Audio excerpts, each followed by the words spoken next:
식사들 잘 하셨습니까?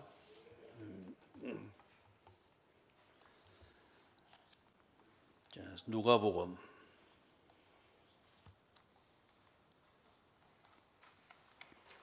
6장입니다.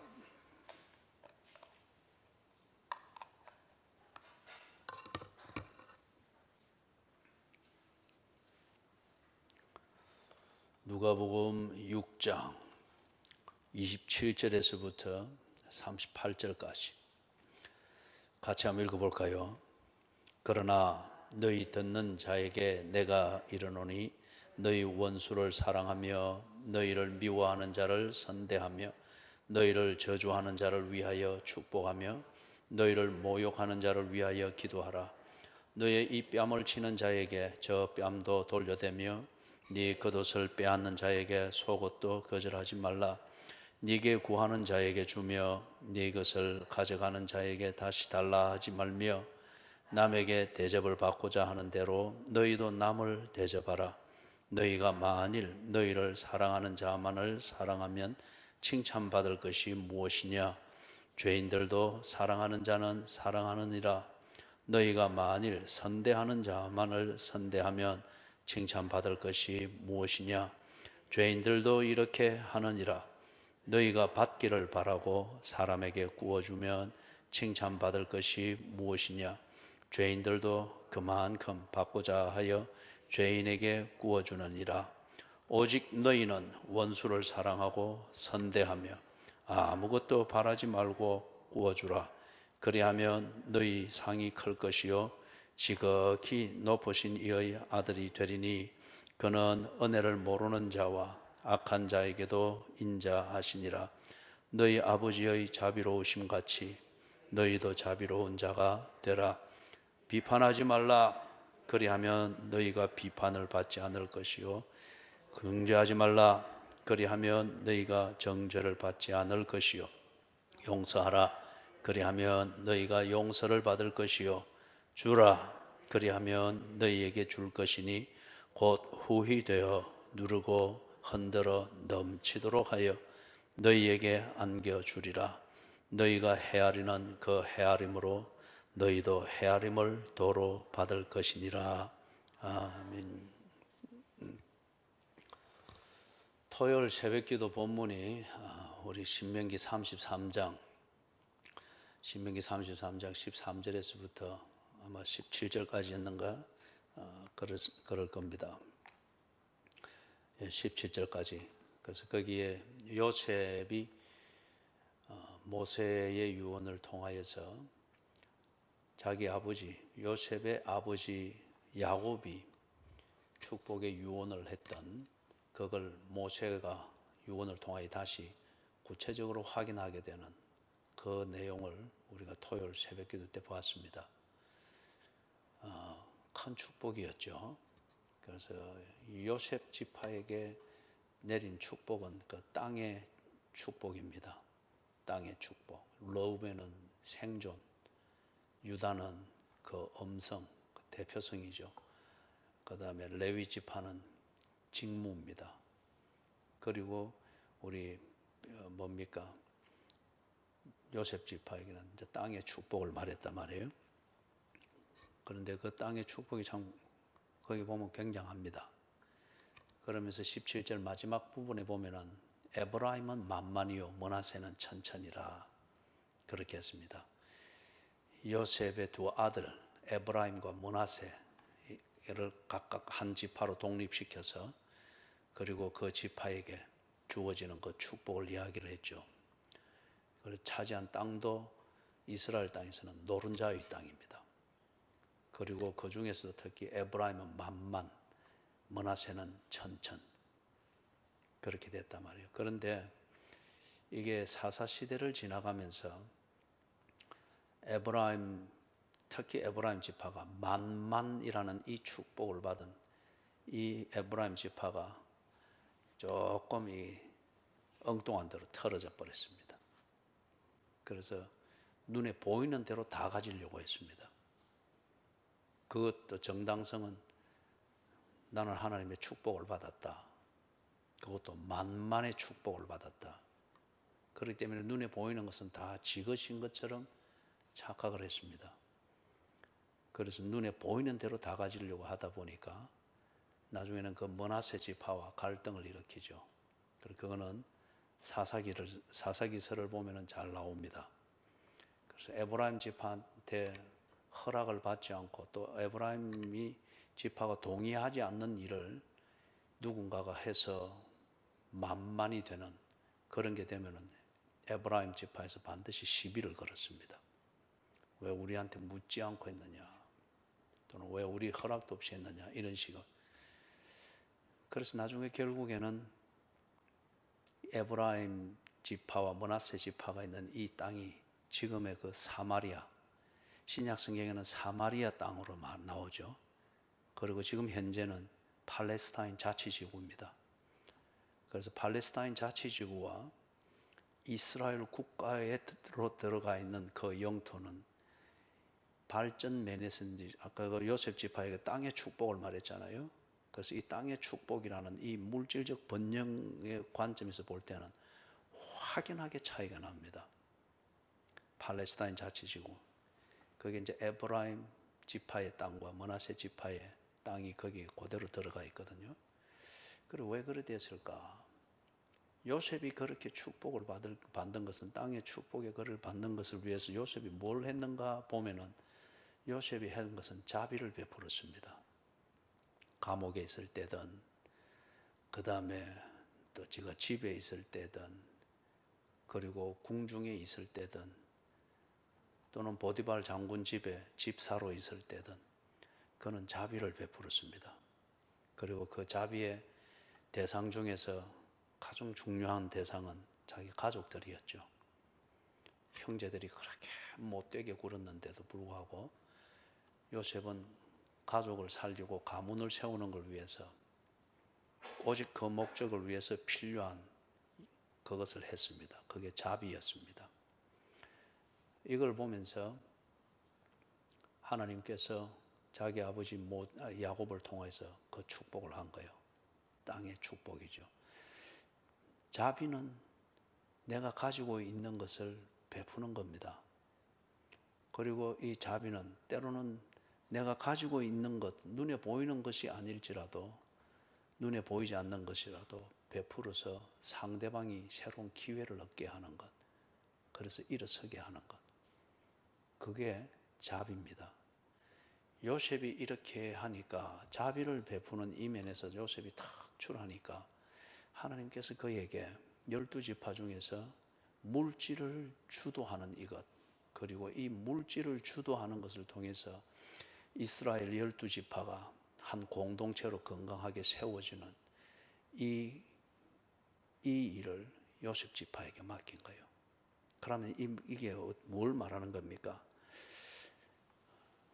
물질을 관리한다.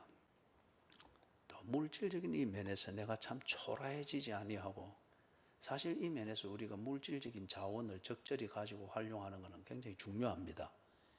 이게 안 되면 사람의 인격이나 인품이 아무리 고상해도 보이는 것도 그렇고 하는 행색도 그렇고 참 초라합니다. 초라해요. 고상하지만은, 올곧지만은, 바르지만은, 그러나 아무 영향력이 없습니다. 그리고 초라합니다. 그리고 지가 할 수 있는 역량이 언제나 제한됩니다. 뜻은 고상하지만은, 뜻은 온 세계를 품었지만은, 그러나 그 뜻대로 할 만한 자원이 없으니까 늘 구질한 변명만 하게 됩니다. 집사님, 내 마음은 안 그러는데 내가 참 이 사람 구실을 못하는 것 같아. 그 말 자체를 하지 말아야 됩니다. 그죠? 그런데 늘 우리가 그렇게 해서 내 중심을 전달하려고 한단 말이에요. 이게 왜 이리 초라하게 되는 거예요? 물질의 문제거든요. 건강도 거기에 속할 수가 있고. 그래서 우리가 오늘 오전 시간에 보았던 것처럼 마지막 19절이 그거였잖아요. 그 단순한 것 같지만은 그거는 성령 충만한 자의 일상생활의 기본적인 면을 말하는 겁니다. 음식을 먹으니 강건하여지니라. 내 사는 사람들의 눈에 띄는 이 내 사는 모습이나 내용이나 이게 어떤 변명이 필요 없는 자기 관리가 돼야 되는 거예요. 이제 이게 안 될 때에, 건강 관리가 안 될 때, 아니면은 물질이 내 뜻처럼 되지 아니할 때, 그럴 때에 언제나 부족한 그 부분은 변명이 되고, 변명을 통하여서 언제나 상대방의 이해와 동정심으로 채워서 건건히 살아간단 말이에요.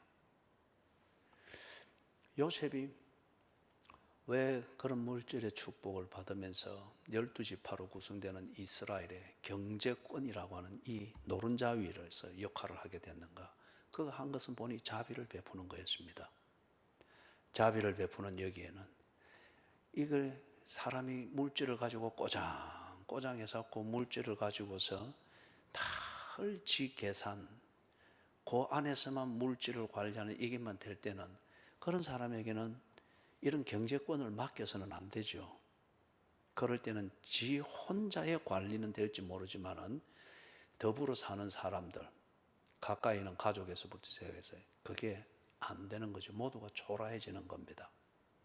그렇기 때문에 볼 때에 요셉에게 이 땅의 축복을 허락한다. 그것은 여러분 신명기 33장 13절을 보면은 딱 모세의 유언에 그게 먼저 딱 시작이 됩니다. 자, 그런 것 같으면은 그걸 보면서 오늘 주일 오후 예배 시간에는 이 부분을 좀 우리 교인들하고 좀 나눠야 되겠다. 너무도 강하게 다가오기 때문에. 그래서 보면은 우리 교인들이 참 다 착해요. 그리고 참 순수하고.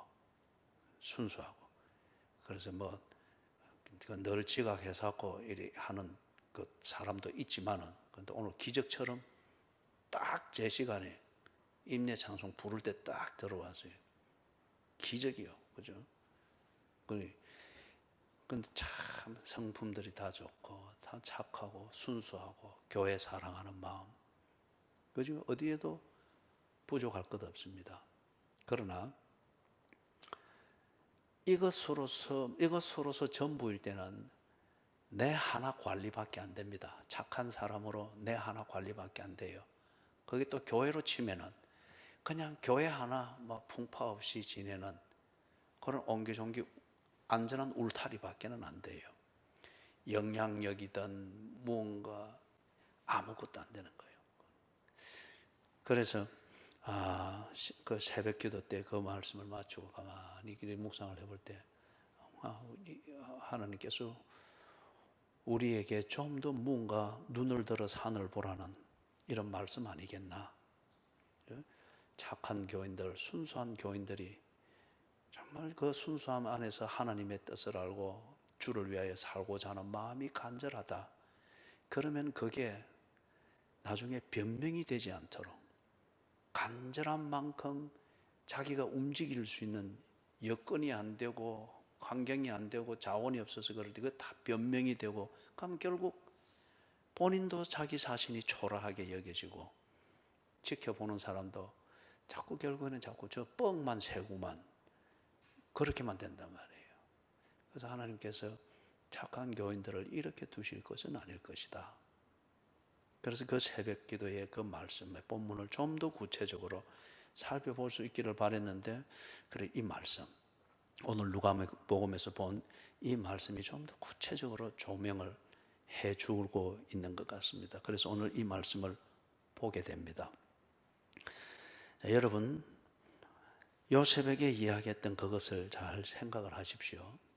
눈에 보이는 대로 다 가지려고 하는 것, 그렇게 해서 부자 되는 것도 아니고, 그렇게 해서 땅을 차지하는 것도 아니고, 눈에 보이는 대로 다 가지려고 하는 그 부모 밑에서 정말 땅의 축복을 받는 기반이 마련된 자식이 커지는 것도 아닙니다. 그것도 아닙니다. 자비의 문제인 것. 아까 그래서 요셉의 경우를 봤죠, 그죠? 자비를 실천하니까 하나님께 받은 은혜를 알고 그 은혜대로 나누고자 하는, 이게 기독교에서 말하는 자비입니다. 그렇게 될 때에 하나님께서 그에게, 이 사람은 욕심이 없는 사람이다, 이 사람은 지 하나 관리하기 위해서 있는 대로 다 챙기고 눈에 보이는 대로 다 가지려고 할 그런 사람이 아니다. 이걸 할 때 2달란트, 5달란트 맡기듯 그렇게 딱 맡기는 거죠. 그죠? 자, 그게 누가복음에서 우리가 좀 더 구체적으로 볼 수 있습니다. 먼저 27절에서부터 30절 여기 말하는 게 보면은 거기 주는 것 그것과 관련되어진 동사가 몇 개 나옵니까? 주는 것과 같은 의미를 가진 그런 동사가 몇 개 나옵니까?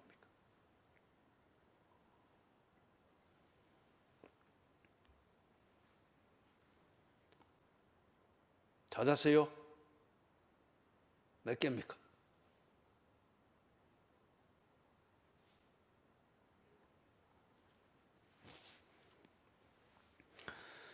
많이 나오죠, 그죠? 그래서 이제 구체적인 것은 보면은 내가 줄 수 없는 그 상대방에게도 똑같이 주라는 거잖아요.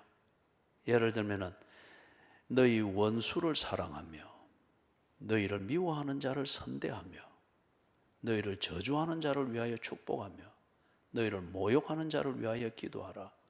너희의 입밤을 치는 자에게 젖밤도 돌려대며 네 겉옷을 빼앗는 자에게 속옷도. 하여튼 줄 수 없는 것, 우리 상식으로 생각하면은 이거는 안 줘도 당연하게 여길 수 있는 그런 경우에도 기독교에서는 뭐라 그럽니까? 주라고 합니다. 아까 자비가 뭐라 했습니까? 자비의 가치는, 자비라고 하는 것은 내가 무언가를 주어서 그걸 통해서 상대방이 제대로 일어설 수 있게 하는 것, 그게 자비라고 했죠, 그죠?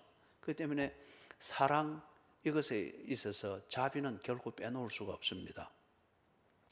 자, 그러면 거기서 예를 들면 27절에서 선대하며, 29절 거절하지 말라, 30절 주라, 거기 주며. 그런데 이게 안 된단 말이에요. 미워하기 때문에 나는 못 줍니다. 내 뺨을 때린 사람에게 내가 어찌 줍니까? 나를 얼마나 모함했는데 저런 사람한테 어떻게 내가 선대합니까? 그죠? 어떤 이런 식이 된단 말이에요. 그러면은 27절에서부터 30절에서 말하는 것은 뭡니까? 감정적이고 정서적인 이 편견, 이런 선입관, 이것 때문에 자비를 행하지 못한다는 겁니다. 할 수 있는 사람에게 자비를 하는 것, 이거는 자비가 아니죠. 이거는 자비가 아니에요. 이 자비가 없이는 그 사람이 정신 차리고 일어날 수가 없다, 그런 사람에게 주는 그게 자비다 말이에요. 그런데 이 자비를 왜 못하는가? 감정이 있습니다. 편견이 있습니다. 그 사람만 보면 기분이 나쁩니다. 그리고 그 사람과 얽힌 것만 생각하면은 그쪽으로는 쳐다보고도 싶지 않습니다. 그러다 보니까 행해야 될 자비를 못 행합니다. 자비를 모르는 게 아닙니다. 그리고 남에게 주는 것, 베푸는 것, 이걸 모르는 게 아닙니다. 그리고 그게 얼마나 결과적으로는 기분 좋은 것인가 하는 것도 압니다.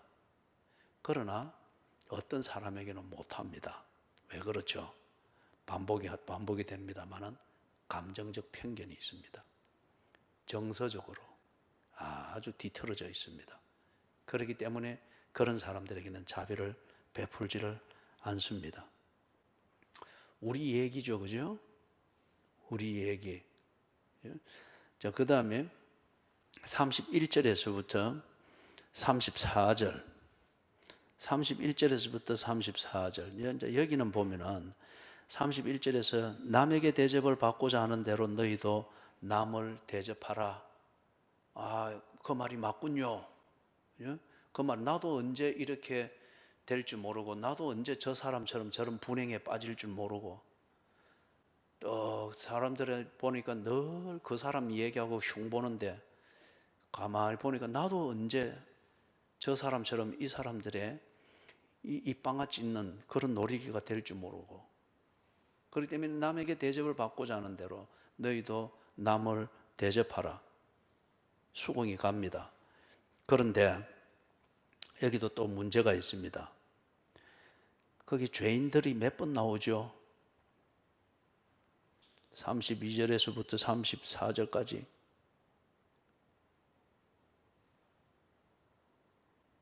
죄인들. 그런데 그 죄인들에게는 어떤 문제가 있죠? 여기 지금 31절에서 말했던 것, 남에게 대접을 받고자 하는데 너희도 남을 대접하라 했는데,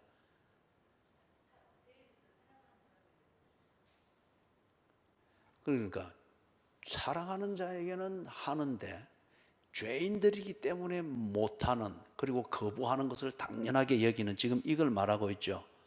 그러면 이건 뭡니까? 자비를 베풀기는 베푸는데 내가 이익을 볼 것인가 손해를 볼 것인가, 요걸 따져서 자비를 수단으로 써먹는다는 거예요. 자비를 수단으로. 무슨 말씀인지 이해가 되세요? 그죠? 내가 이 자비를 베풀어서 이 사람은 좀 뒤에 내한테 뭔가 이 은혜를 갚을 수 있겠나, 그렇게 싶으면은 자비를 베푸는 거예요.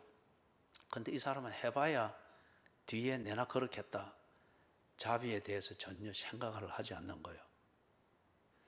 손해볼 것인가 이익을 볼 것인가, 내게 돌아올 것이 있을까 없을까를 생각해서 이걸 해주면 내 편이 될까 안 될까, 내게 있는 이익을 생각을 하면서 자비를 할 것인가 말 것인가. 그러다 보니까 기독교인들이 자비를 제대로 못 베푼다는 겁니다. 내가 얻을 이익, 손익을 계산하여서 자비라고 하는 것을 따지니까. 그렇기 때문에 기독교인들에게서 이 자비를 베푸는 것에 생색내기가 많이 되고 있습니다.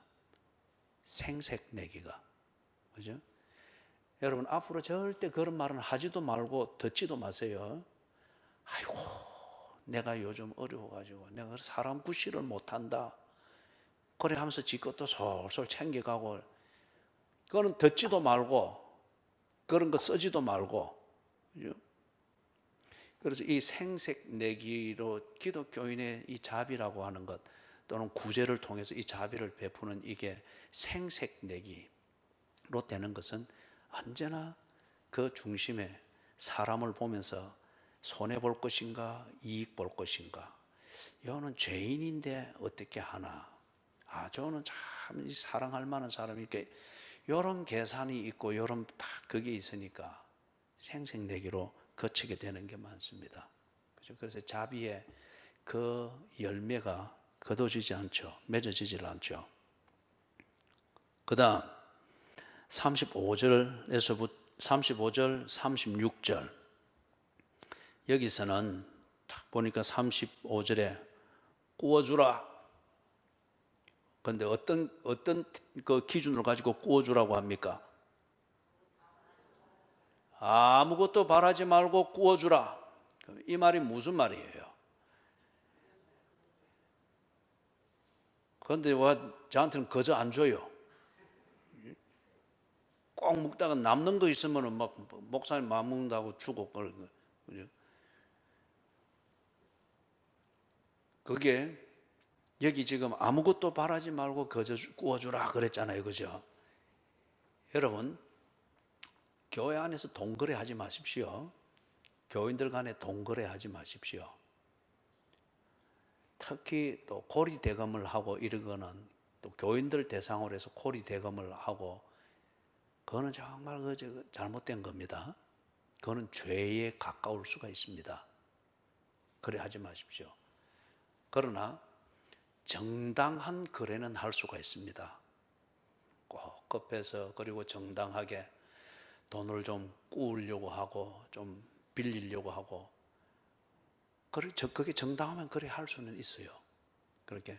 그러나 상습적으로 그래 하는 것, 그것은 거래를 하지 말고, 또 거래해서도 안 되고, 그 다음에 담보를 써서 보증을 서는 것, 그 개인 그 보증을 서, 요즘 뭐 연대보증 그런 거 있습니까?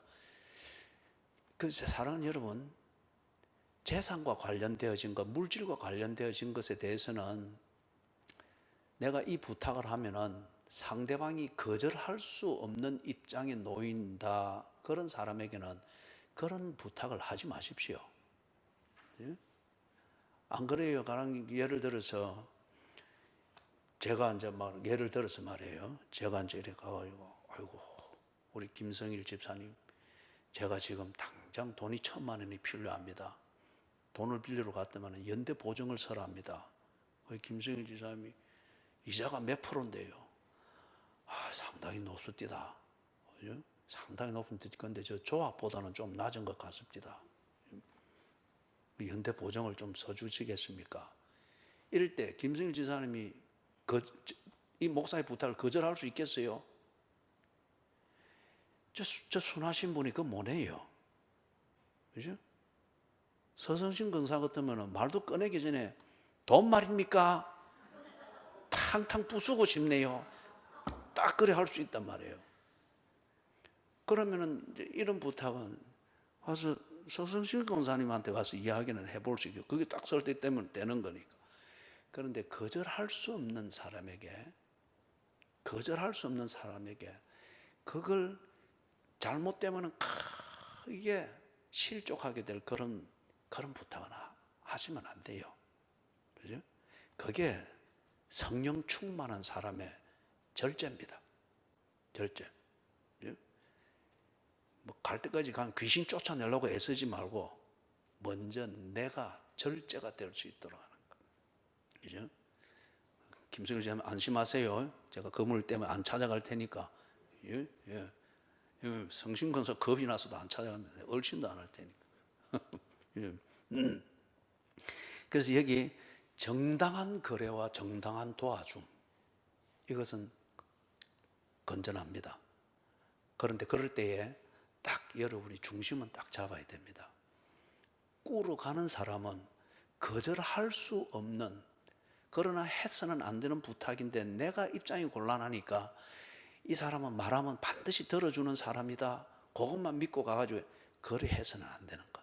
꾸러 가는 사람은 이걸 딱 절제하셔야 되고 그 다음에 꾸어주는 사람은 못 받을 걸 각오하고 꾸어주십시오. 이걸 혹 못 받게 되더라도 나나 당신이나 우리가 한 형제 자매 되어서 한 공동체에서 섬기는 이 신앙생활의 본질에 있어서는 서로 실족해 되지 않는다. 이 딱 각오를 하고 꾸어주시라고요. 그죠? 각오를 하고 여러분의 표정을 보니까 뭐 꾸어주나 빌리나 뭐 이거 하고 이것저것 자시고 할 것도 내한테는 없습니다. 누구든지 오라 그래요.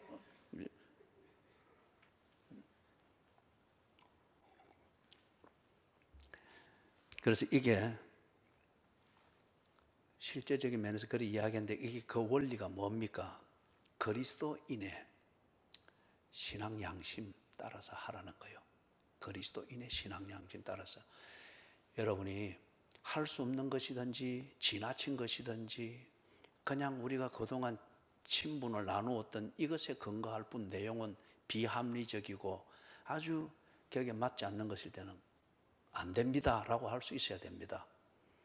그리고 평상시 늘 게을러 터져가지고 그리고 늘 남의 덕으로만 자꾸 살려고 하는 그래서 사람이 지 몸 하나 관리하고 교회 왔다 갔다 하는 것은 고상하고 딱 반듯한데 그 외에 아무것도 하는 것이 없다.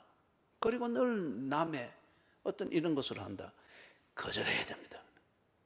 아니면은 그냥 먹고 살도록 딱 주든지 거래 자체가 안 되는 거예요. 그리고 이게 그리스도인으로서 해야 될 자비라는 거예요.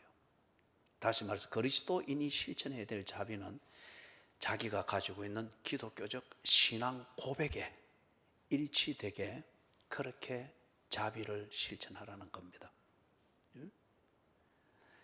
그게 35절, 36절 여기서 말하는데 특히 36절 같이 한번 읽어보겠습니다.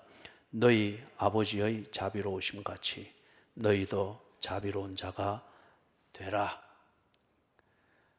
여기 아버지가 누굽니까?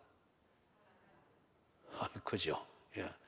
그래 했는데 이 하나님 아버지 뺑 믿고 이게 잘 나가가지고 고리 대금업 해서고 이러면 안 되지. 그죠? 너희 아버지 하나님의 자비로우신 같이 너도 자비를 행하라. 우리가 행해야 될 자비는 그리스도인으로서 가지고 있는 신앙 고백, 이 고백에 부끄럽지 않게 딱 하는 것. 그죠? 자, 그 다음에 마지막 부분 보십시다. 37절, 38절 이건 또 같이 읽습니다. 비판하지 말라. 그리하면 너희가 비판을 받지 않을 것이요, 정죄하지 말라. 그리하면 너희가 정죄를 받지 않을 것이요, 용서하라. 그리하면 너희가 용서를 받을 것이요, 주라. 그리하면 너희에게 줄 것이니 곧 후히되어 누르고 흔들어 넘치도록 하여 너희에게 안겨주리라. 너희가 헤아리는 그 헤아림으로 너희도 헤아림을 도로 받을 것이니라. 아멘. 신기한 거는 요 두 절을 읽는데 소리가 아주 똑똑하고 맹렬하게 나오고 착하다가 한 군데서 묵음이 돼버렸어요. 어디겠어요? 주라 할 때는 한 두세 명 소리밖에 안 나왔어요. 그런데 그 뒤에 갑자기 소리가 복원되는 게 후히되어 누르고 흔들어 넘치도록 하여 너에게 안겨주리라. 이 막 목소리 생기가 확확 돌고 그죠?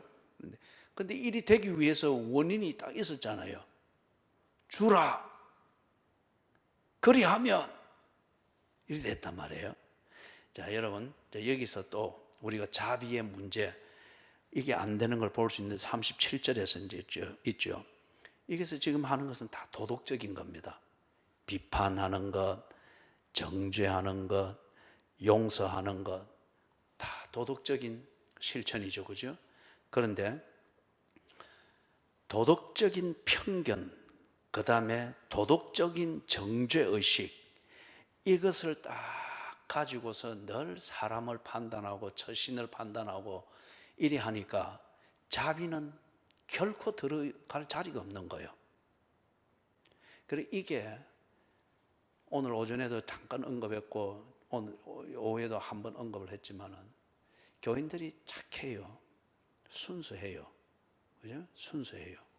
그리고 나름대로 교회 사랑하는 마음 나름대로 있어요. 그런데 보면은 많은 착한 교인들, 순수한 교인들이 보면은 자기 혼자 관리밖에 안 되는 경우가 거의 대부분입니다. 그 사람 혼자를 두고 보면은 흠잡을 데가 없습니다. 그리고 사람들이 볼 때 저 사람은 참 반듯하다. 저렇게 예배 생활 잘하고 싶다. 교회도 어찌 저리 성실하게 그죠? 그래 하노. 그래 하고 반듯합니다. 헌금도 생활도 반듯하고 그래 하는 거예요. 그러면서 딱 이게 이제 이 37절을 가지고서 그걸 표현을 해보면 이런 거예요. 비판받을 처신을 하지 않습니다. 남이 감히 정죄할 그런 꼬투리가 안 보입니다. 그리고 남의 용서를 받고자 하시고 할 그런 꼬투리가 자기에게는 없습니다. 그런데 거기서 그 이상 더 성숙되지 아니하면은 그게 그 사람의 신앙의 전부입니다. 내가 남에게 비판받지 않기 위해서 나를 다 잘 관리하고 그렇게 조신조신하는 이거는 곧 다른 말로 말하면 뭡니까? 그 이상 다른 게 없으면은 그 사람은 반드시 누군가를 비판하고 있습니다. 내가 남에게 정죄받는 것, 이거는 내가 밥은 아무지 내가 이리 못 산다. 이런 도덕가, 탁월한 도덕가의 높은 거기에 있어 그런 사람 보고 인격자라고 하잖아요. 그죠? 그랬을 때 이 사람은 반드시 누군가를 정죄하고 있습니다. 내 수준만큼 안 되는 사람을 반드시 정죄하고 있습니다. 그죠? 용서받고 받는 것, 이런 것 자체가 굉장히 자존심 상하는 거기 때문에 철저하게 자기를 도덕적으로 딱 지키잖아요. 그렇기 때문에 이 사람은 누군가를 용서하는 것, 용서의 의미를 분명히 그는 모릅니다. 용서 한 번쯤 해준다, 이거는 시혜를 베푸는 정도로 그렇게 알지. 시혜가 뭔지 알죠, 그죠? 예? 갑이 을에게 뭔가 한번 이래 기회를 주는 듯한 생색내는 것, 그런 게 시혜를 베푸는 거죠. 그거는 용서가 아니에요. 그렇기 때문에 여러분, 왜 그리스도인들이 자비를 베풀고 자비를 실천하지 못하는가? 세 번째 이유는 그겁니다. 도덕적인 편견, 그리고 정죄의식. 이것은 자기 나름대로 도덕적으로 반듯하고 또는 자기 나름대로 신앙적으로 할 것 다 하고 있고 다 누구에게도 폐가 안 되도록 자기를 관리하고 있다고 하는 이러한 도덕적 의식에 딱 있을 때에, 그 관리에만 집중되어 있을 때 이 사람은 자비를 모릅니다. 자비를 절대 베풀 줄 모릅니다. 딱 정해진 틀 안에서 하기 때문에요. 그렇기 때문에 그 사람도 뭐 잡힐 게 없어요. 그 여러분들이 이래 다 다른 교회들하고 교인들하고 다 이런 뭐 교제 관계들이 있잖아요, 그죠? 그리고 또 거쳐왔던 교회들에 대한 경험들도 있고 그래 하니까 거쳐오는 중에 여기서 지금 제일 서늘할 거예요, 그죠? 그런데 서늘한 게 진국입니다.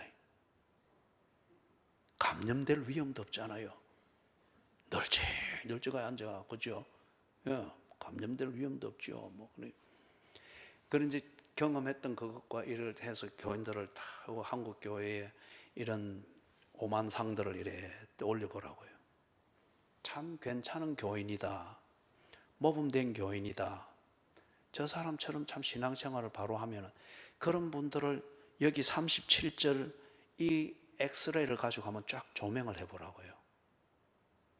대개의 경우는 보면 자기 혼자 똑바로 관리하는 데는 흠잡을 게 없습니다. 그런데 그것뿐이에요. 그것뿐이에요. 그리고 보면은 싸늘해요. 비판 잘하고. 비판할 것 같으면 차라리 전 목사처럼 막 졸지 마! 하고 광 지르지. 그죠? 안 그런 것 같은데 보면 딱 싸늘해요. 정죄, 반드시 그에게 정죄가 있는 거예요. 아무런 영향력이 없습니다. 아무런 감동이 없습니다. 그래서 38절에 여러분이 소리 안 내고 넘어갔던 그 부분이, 우짜있으면 여기 딱 인쇄되어 있으니까 읽어야지, 그죠? 예. 저 요분 38절 내가 딱 앉아 입을 보고 있어요. 내가 이럴 때는 투시 현사가 있거든요. 마스크 뒤에 있는 입술이 열리는 거 안 열리는 것 같다. 자, 고개를 한번 들어보십시오. 자, 여기 입력을 시키고, 자, 그 다음 이제 38절을 읽습니다. 시작. 예, 그만큼. 예.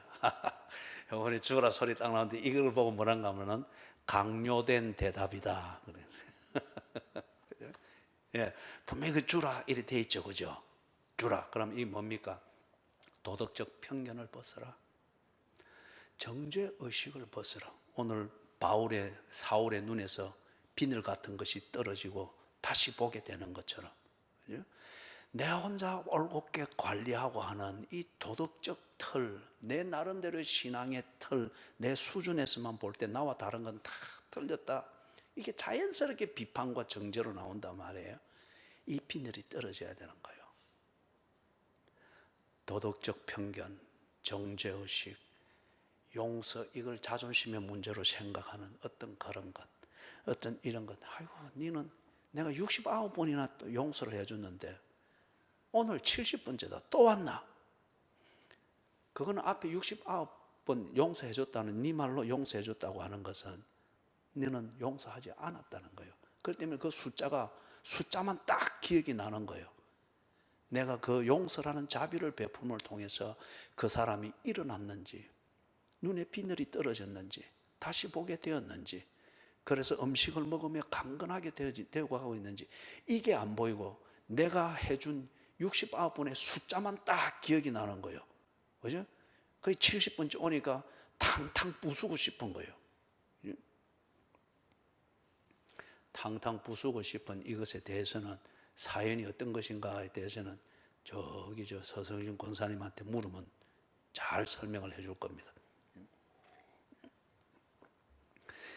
자, 그래서 이것을 딱 버릴 때에 줄 수 있다는 거예요.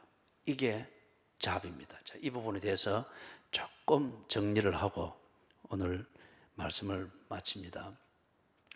자, 그 뒤에 나오는 것, 너희에게 줄 것이니 곧 후이되어 누르고 흔들어 넘치도록 하여 너희에게 안겨주리라. 에브라임 지파에게 이리 줬거든요. 이리 줬어요. 그런데 이게 소화가 안 됐습니다. 나중에 가진 것, 이게 디딤돌이 되고 그 위에서 가진 자의 오만함으로 빠진 거예요. 그러니까 눈에 보이는 대로 다 가지려고 한 거예요. 근데 니 와 그러노? 므낫세가, 천천히 므낫세가 그러니까 하나님이 내게 축복을 약속했지 않느냐. 내가 가지는 것은 내 권리고 이거는 하나님의 은혜다. 이렇게 끼워 맞춰지는 거예요. 여러분 절대 이게 아니에요. 그러고로 에브라임과 므낫세 지파가 있던 땅이 무너졌습니다. 그 다음에 그게 사마리아 땅이라는 아주 그런 상급 지역으로 바뀌어버렸죠. 그때 여러분이 여기 후이되어 누르고 흔들어 넘치도록 하여 너희에게 안겨주리라. 여기에 너무 강조점을 두지 말아고요. 이거는 결과적으로 따라오는 겁니다. 앞에 이거 주라. 주기 위해서 뭘 해야 된다고요? 도덕적 편견을 버려야 되고 정죄하게 되는 내 나름대로의 내 방식의 신앙생활과 어떤 이것에 대하여서 좀 비늘이 벗겨져야 됩니다. 그럴 때에 내 앞에 있는 조금 전까지는 언제나 정죄의 대상이었던 그 사람을 통해서 내게 오신 예수님이 보이게 되겠죠. 이 소자 중 하나에게 냉수 한 그릇이라도 준 자는 결코 그 상을 잃지 아니하리라. 어떻게 해서 그 소자는 아무리 해코지를 해도 법에도 안 걸릴 이미 버림받고 소외된 자들을 말합니다. 그 소자에게 어떻게 이 자비를 베풀 수가 있는 거예요? 그를 통해서 내게 오시는 예수가 보일 때 그런 거죠. 예수가 보일 때. 만만한 자로 보일 때는 절대 그리 못합니다.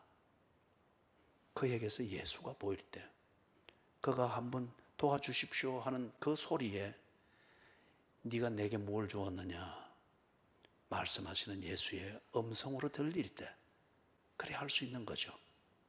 그럴 때 우리가 도덕적 편견이든지 정죄의식을 자기의 정의감으로 생각하고 용서를 자존감의 문제로 자존심의 문제로 생각하여서 언제나 자기는 그런 것이 필요 없기 때문에 다른 사람에게도 줄 이유가 없다고 하는 고립된 어떤 그러한 신앙인, 그것을 벗어버릴 때에 이걸 할 수가 있는 거죠.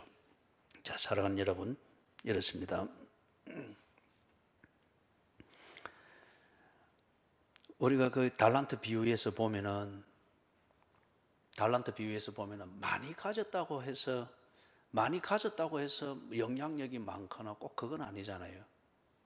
이 한 달란트 받았던 사람이 그 사람도 궁극적으로 뭔가를 많이 가지고 싶고 영향력이라고 하는 이것에 대해서 집착을 하고 있었거든요. 그런데 그 사람의 방식은 뭐였습니까? 한 달란트 있는 이것 잃어버리지도 않고 또는 이것 가지고서 뭔가 다른 거 하다가 손해보지도 않고 동시에 뭡니까? 이걸 한다고 고생하지도 않고 그래서 땅에 묻었던 거예요. 지 방식입니다. 지 방식으로 지가 원하는 것을 가지고 싶다 하는 그것이었죠. 그런데 그걸 통해서 후하게 되었습니까? 아니잖아요. 또 다른 말로 말하면 예수님이 비유를 든 것 중에서 한 부자의 얘기가 나오죠. 부자가 그날 하루 수입이 굉장히 많았습니다. 돈 헤아리고 어떤 연예인의 얘기를 들어보니까 그분이 한창 잘 나갈 때는 옛날에 그죠? 서영춘, 배삼룡, 구봉서 이런 분들이 아주 황금기를 지나는 그때 한 1970년대 되죠, 그죠? 그때에 이 연예인이 크리스마스 때 한 번 딱 돌고 오니까 돈이 막 보따리에 쌀자루로 막 현찰이. 그래서 집에 들어와서 자는 가수들 다 껴가지고 돈을 뿌렸다 그래요. 크리스마스 선물이다 하면서 뿌렸다. 600만 원. 그때 10,000원짜리 막 나올 때인데 10,000원짜리 600만 원. 놀라지도 않아요.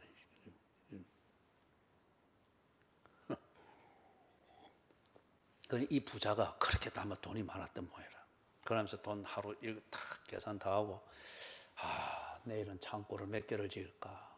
저 돈을 어디 투자할까? 당연한 생각, 부자의 당연한 생각, 그죠? 이걸 하면서 탁 잠이 들었는데 다음날 못 일어났다 하잖아요. 죽은 거라. 내 것만을 챙기겠다. 그리고 챙기기 위해서 눈에 보이는 대로 소유하고자 하는 내 방식, 그 욕구를 추구하는 것, 이것으로서 누르고 흔들어 후이되고 차고 넘치는 게 아니더라는 거예요. 아니더라는 거예요. 사르밧 과부도 알죠, 그죠? 사르밧 과부 다 가가지고, 참 그 사르밧 과부는 엘리사를 대접한 여인이죠. 엘리사입니까, 엘리야입니까? 그거는 여러분이 알아서 맞추세요. 한 둘 중에 한 명입니다. 근데 이 엘리사가 가가지고, 근데 가도 어찌 꼭 그런 데 가는가 몰라, 그죠? 딱 한 끼 먹을 것뿐인데, 그거 지 아들하고 묻고 이제 뭐 포기하고 이제 딱 가려고 합니다. 묻고 죽은 귀신은 뭐 때깔도 좋다고 마지막 한 끼 남은 거 우리 묻고 그래 죽을랍니다. 그때 또 딱 가가지고 그거 내한테 내놔라, 그죠? 저는 그런 신방 못 합니다. 배심이 없어서도 그거 못 해요, 그죠? 그래 하니까 이 사르밧 과부가 어쨌습니까? 자비를 베풀었잖아요. 자비를 베풀잖아요. 그래서 먹게 했죠. 그런데 내가 먹고 싶은 것, 내가 가지고 싶은 것, 그거 내 마음대로 한다고 배고픈 자의 그 당연한 부탁을 안 듣는 것을 당연하게 여겼다. 그러고 당신 어찌 신방하다 이런 때 옵니까? 그 도덕적 비판을 하면서 자기가 하고 싶은 것, 자기가 가진 것, 자기가 했다고 해서 그거 먹고 살았느냐? 그게 아니더란 말이에요. 그게 주의 뜻에 합당한 자비일 때 그걸 하니까 마지막 끼니인데 그게 마지막이 안 되더라 이거죠. 마지막이 안 되더라고요. 자비를 베푼 그 신앙 고백이 여전히 그를 살려내더라. 그리고 그 신앙 고백을 따라서 살아가더라. 앞에서 시작을 하면서 얘기했지만 요셉이 참 얼마나 억울한 일을 많이 당했어요. 비판을 해도 요셉이 그리 비판을 하고 비판문을 쫙 창세기 나머지를 다 써놔도 아마 읽으면서 우리가 고개를 끄덕이며 수긍할 거예요. 그래, 형들이 못됐지. 얘는 형들은 갈봐야지. 갈봐야지. 거기다가 보디발 장군의 아내, 안 되지. 이거 꽃뱀이지. 요셉이 잘 갈봐야지, 이거나. 그죠? 그럴 수 있잖아요. 그죠? 그런데 요셉은 비판하지 아니했습니다.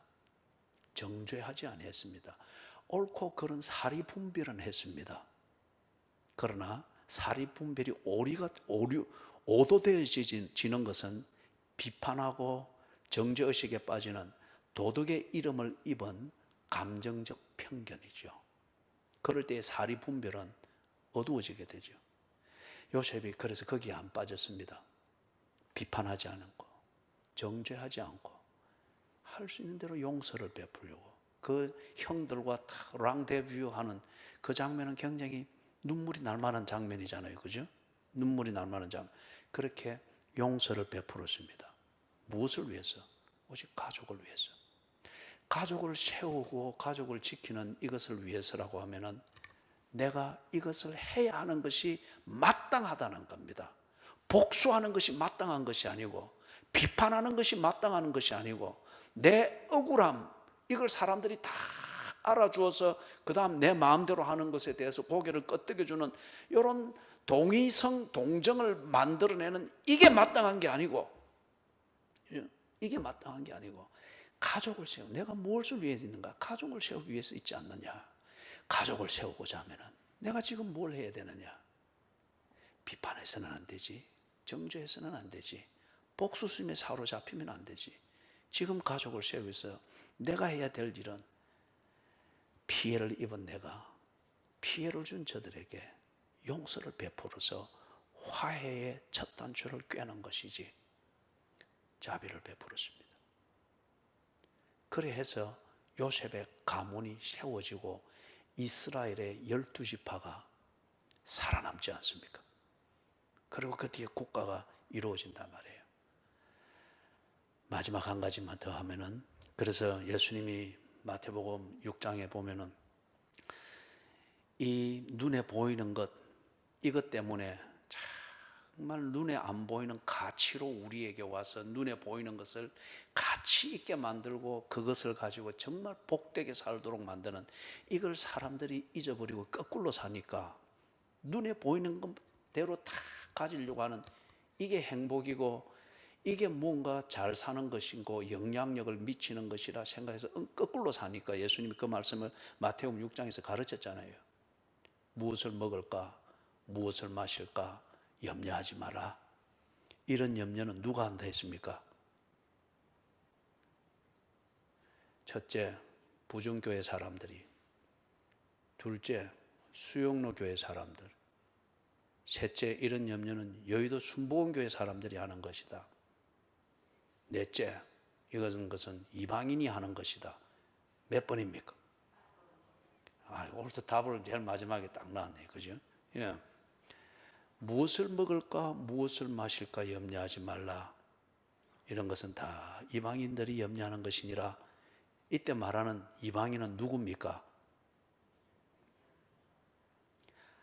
하나님에 대하여서, 하나님에 대해서 삐딱한 태도를 가지고 있는 사람들입니다. 2주 전에 죄에 대해서 정의를 했죠. 그죠? 하나님의 존재를 부정하는 것, 하나님과 관계 맺는 것, 이 엮이는 것을 거부하는 것, 그 다음에 하나님의 인격 자체를 대하여서 상당히 모욕적인 것, 수단으로 이용해 먹으려고 하는 것, 종교적 수단으로 이용을 한다는 것, 이게 죄의 뿌리라고 했죠. 그죠? 이방인은 그걸 말해요. 이방인은 하나님의 존재를 인정하지 않고 하나님과 엮이는 것은 아주 알러지 반응이 있을 정도로 거부하고, 그런데 하나님을 자기의 필요를 해결하는 수단으로 써먹으려고 하는, 즉 종교로 삼는, 이거는 인격적 모욕입니다. 이게 죄의 뿌리입니다. 거기에서 거짓말도 하고 간음도 하고 도둑질도 하고 위선도 저지르고 막 그렇게 되는 거죠. 그게 뿌리예요. 이방인은, 유대인들이 이방인이라 말할 때는 그런 게 안 된다라고 단정하는 그 부류의 사람들을 이방인이라 부른 거예요. 비유대인들, 예루살렘으로부터 멀리 떨어져 있는 그런 사람, 이방인이라고 그래 부른 거예요. 그래서 무엇을 먹을까, 무엇을 입을까 염려하지 말라. 다시 말해서 눈에 보이는 대로 다 가지지 못하면은 내가 불행할 것이다, 내가 비참할 것이다, 영향력 없는 그런 부스레기 인생을 살게 될 것이다 해서 어찌든지 눈에 보이는 대로 다 가지려고 수단, 방법을 강구하면서 사는 것, 그게 염려잖아요. 그런 건 누가 하는가? 하나님을 모르는 자들이 한다. 하나님을 부정하는 자들이 한다. 하나님을 종교적 수단으로 이용해 먹으려고 하는 자들이 그런 염려를 하는 것이다. 그러면서 너희는 어떻게 하라 했습니까? 너희는 나중에 먼저, 그죠? 너희는 먼저 다른 모든 것 하기 전에 근본적으로 그의 나라와 그의 의를 구하라. 그리하면 내가 조금 도와줄게. 그랬습니까? 건강은 주는데 쓸 거는 네가 알아서 그 건강으로 구해 써라. 그랬습니까? 너희에게 이 모든 것을 더하시리라. 그죠? 이 모든 것을 더하시리라.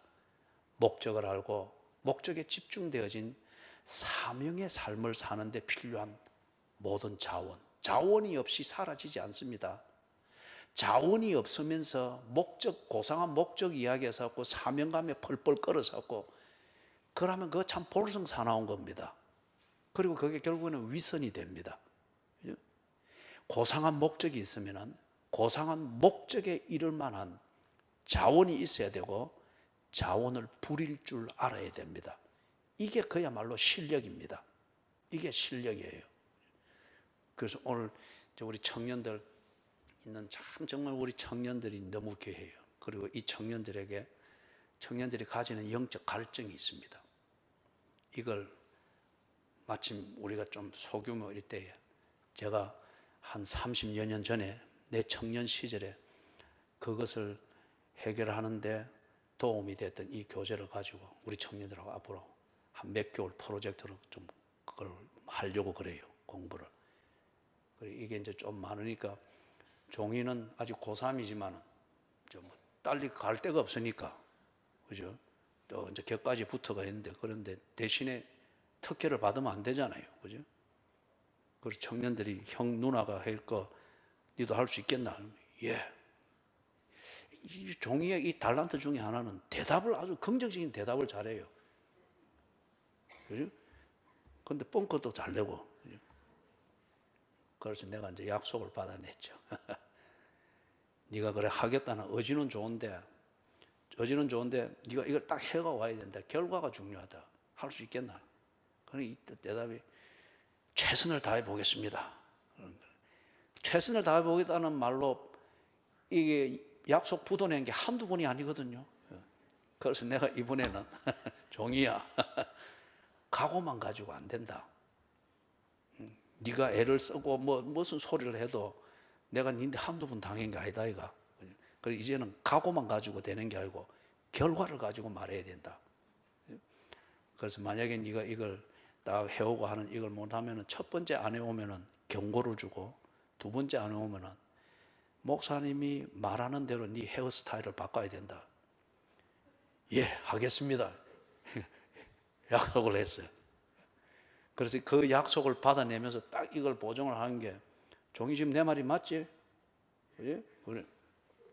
그때 다짐했던 게 정상을 참작해 달라는 그 각오, 네가 노력을 했다, 최선을 다했다, 이거는 안 된다. 결과로 이야기를 해야 된다. 제가 알아듣고 예, 그래 했어요. 예, 그래 했단 말이에요. 뭘 말하고자 하는가 하면, 여러분, 그리스도인들이 나름대로 고상한 목적을 가지고 신앙 그런 면에서 감동을 가지고 이제는 이래 살아야지, 주를 위해서 살아도 주를 위하여, 죽어도 주를 위하여, 이제는 다시는 조합을 안 가고 어떻게든지 주를 위해서 염려하지 않고 살아야지. 좋은 결심이에요. 그런데 그 좋은 목적이 있고 결심이 있고 각오가 있으면은 그렇게 살아내야 됩니다.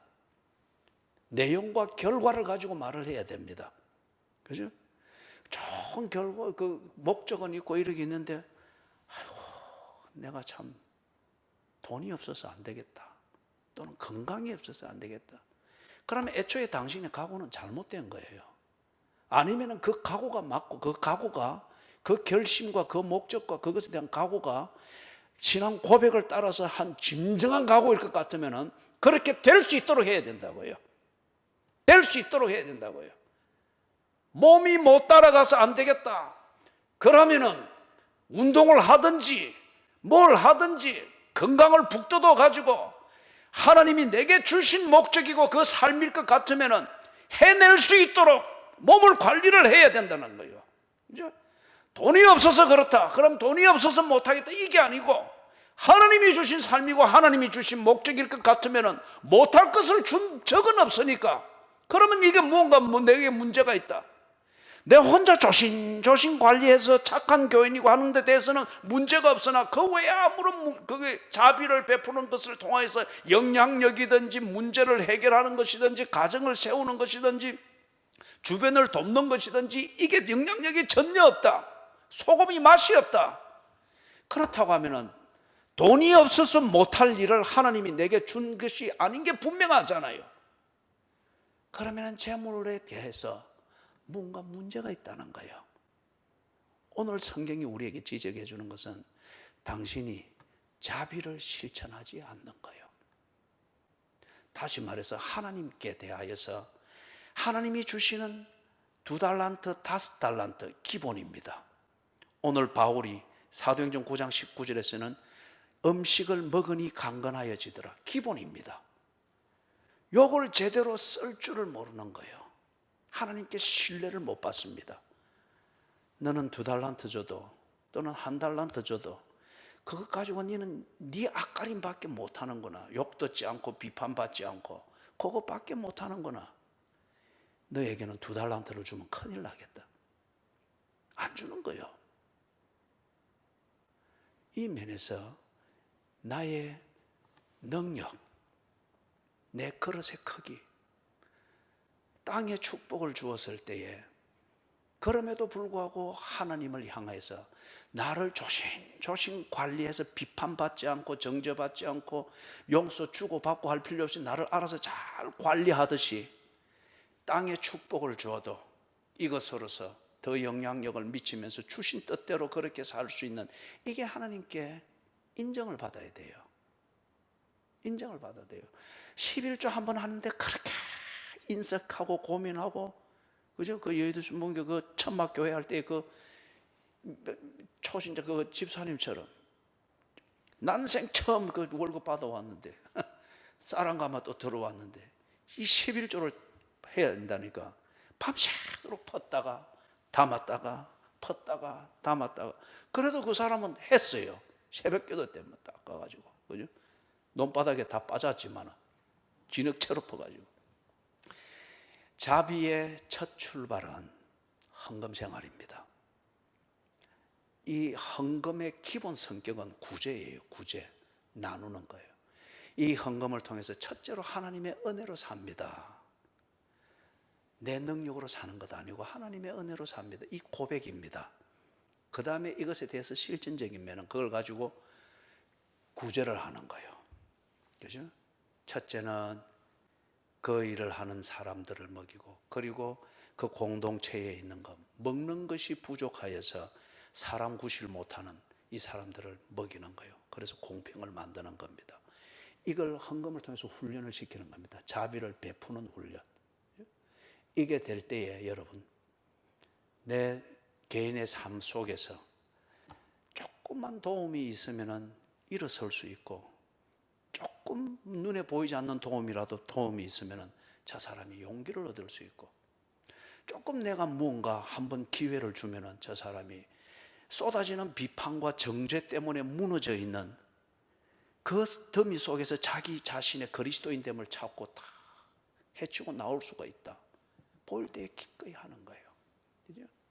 그래서 이걸 헌금 생활을 제대로 해보아도 망한 적이 없잖아요. 그죠? 망한 적이 없잖아요.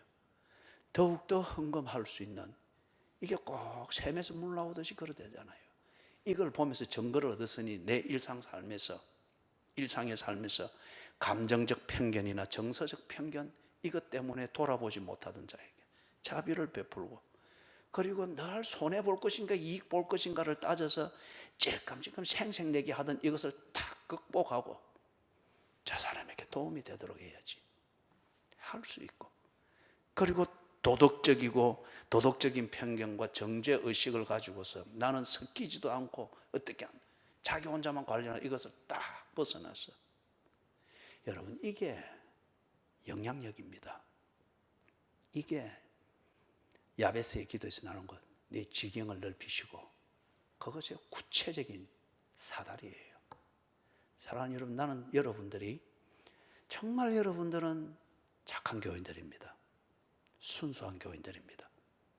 교회 사랑, 어느 교인들보다 여러분이 결코 앞서면 앞서시 뒤지지 않습니다. 정말 순수해요. 거기에 더하여서 저의 생산적인 면에서의 안타까움이라고 하면은 저는 여러분들의 영향력을 더 넓혀갈 수 있기를 바라요. 물질도 충분히 관리할 수 있는 그런 인정을 하나님께 받으십시오. 그래서 여러분의 영양껏 살아보십시오. 여러분이 많은 사람들, 요셉이 지 가정을 세워내듯이 여러분들로 인해서 무언가가 세워지고, 무너진 그 무언가가 아니면 누군가가 세워질 수 있도록, 고상한 뜻만 가지지 말고 뜻이 고상하면은 그것을 이룰 수 있는 자원도 가지고 그렇게 관리할 수 있도록 하십시오. 그래서 하나님께서 이 안타까움을 가진 목사에게 주신 말씀은 자비입니다. 자비를 실천하십시오. 이것을 훈련하십시오. 예? 훈련하십시오. 그래서 또 이 말 들으면서 누군가 지금 감동을 받아가지고 제일 먼저 자비를 베풀어야 될 대상이 목사님 같다. 예? 그래서 또 마침 뒤에 목사님 돼지국밥 한 그릇 합시다. 그럼 내가 시간이 안 되는데요 이러면 아유 목사님 너무 이거 초췌해 보이고 영양실조 같고 자비가 필요합니다. 그거 다 끼 맞추지 마십시오. 예. 예. 다시 강조하는데 여러분은 정말 착해요. 순수해요. 하나님 사랑하는 마음. 정말 그 성령님이 인도하십니다. 인정하십니다. 그 고상한 만큼 그리고 고상한 여러분들이 혼자만을 위해서 살면 안 되잖아요. 그죠? 없다는 핑계와 병들었다는 핑계를 대지 말고 고상한 만큼 그 고상함을 할 수 있는 대로 여러분 주변에 널리 나눌 수 있도록 하십시오. 자비를 베풀 때 하나님께서 그 자원을 채우고 누르고 흔들어서 후히 주시게 될 줄로 믿습니다. 아멘!